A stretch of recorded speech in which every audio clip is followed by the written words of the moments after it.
One of the things that we struggle with on the high holidays is that we daven in prayer books and prayers that we're not familiar with. And more often than not, it becomes rote. There's a lack of spirituality. So I want to tell a story. It's a story that occurs a couple hundred years ago. It's in a small Jewish shtetl somewhere in Eastern Europe. And it's Erev Yom Kippur. It's called Nidre. And all the villagers are there in the one synagogue, davening with the white robes on, talitot over their shoulders, the men, the women in the women's section. And they're praying, and it's called Nidre.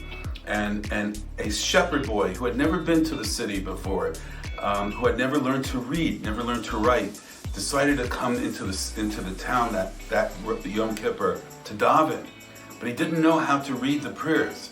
But he was a spiritual human being, and he didn't have to read. It came from his heart. And while he was in the synagogue, he was so moved by his spirit that he started to whistle. All of a sudden, the congregation stops.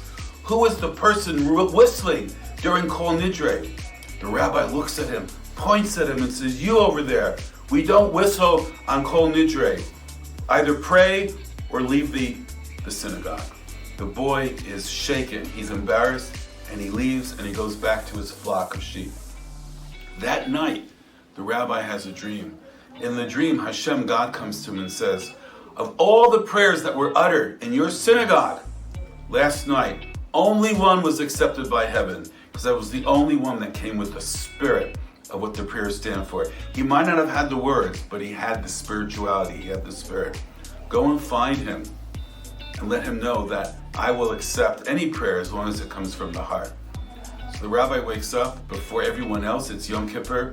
He rushes out and he finds the boy on the mountain, and he tells the boy, "I apologize. I ask you for mechila. You come back into the synagogue and pray any way you want, because we want people to pray with spirit. We want people to pray with kavanah, with devotion." And the boy says to the rabbi, "Thank you, I will come in and do that, but there's a condition.